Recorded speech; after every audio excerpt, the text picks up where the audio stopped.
and barrels, as well as some liquor bottles? Yes, but have a closer look, Paimon. Even though somebody has purposefully tried to clean them up, these are obviously marks from musket bullets.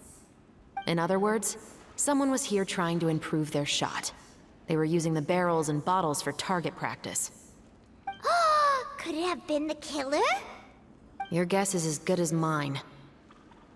Although many people at Fleuve Cendres own guns, few hide the fact from others. And even fewer would go to such lengths to hide markings from practice shots.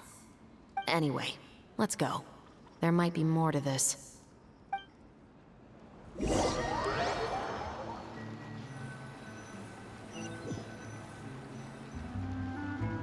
Seems like that's all we'll be able to uncover for today. Paimon feels like we managed to learn a lot more here than up on the surface. Yes. Assuming that everything we found is indeed connected to our suspect, then their timeline was probably something like this. A month ago, our suspect found a gun and took it home to disassemble it. Once he'd figured out its mechanics, he brought it back. In the following weeks, he used some parts to create his own makeshift musket, and took it to the Fleuve Cendres for target practice. Then, a few days ago, he found his target and carried out the murder. Once the deed was done, he left a rainbow rose on the body, just like the scene in the novel. That all makes sense to Paimon, but we're still no closer to figuring out the killer's identity!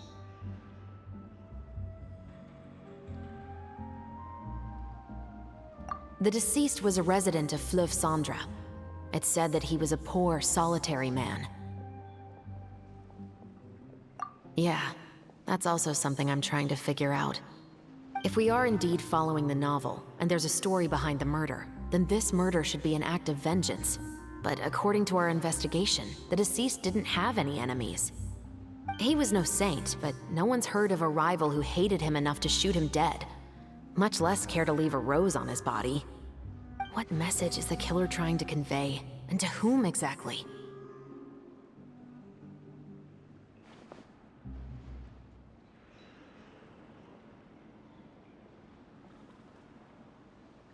We've thoroughly investigated that possibility. He claims to have spent the whole day at the Opera House on the day of the murder, and the staff there have confirmed his account. Okay, so he has an alibi. Not only that, he lacks a credible motive as well. He has a family of his own, and both of his parents are still alive. I've looked into his records. He was adopted at the age of 6, and all the proper procedures were followed. There are also records of him at an orphanage before then. In the story, the mother of the 2 musketeers was murdered after the children turned 10. Of course, he could have changed the children's ages, but I don't want to assume anything without evidence. More importantly, I've also had a chat with him in person. He didn't seem like the kind of person who would pull the trigger to kill a man. Then, what should we do now? We have all this new information, but it doesn't help us move forward. Investigations take time. I didn't expect us to catch the culprit in just a single day. How about this? Let's spend the next few days filming with the crew. We can continue the investigation once we're done with the film. I'm sure that given time, new leads will present themselves. Wait, but weren't you saying Intel is like small, remote islands in the middle of the sea just a moment ago? Wouldn't you just miss them if you were to stop looking? Ah, but the book had more than one reference to the islands, Paimon. Oh? What else did it say then?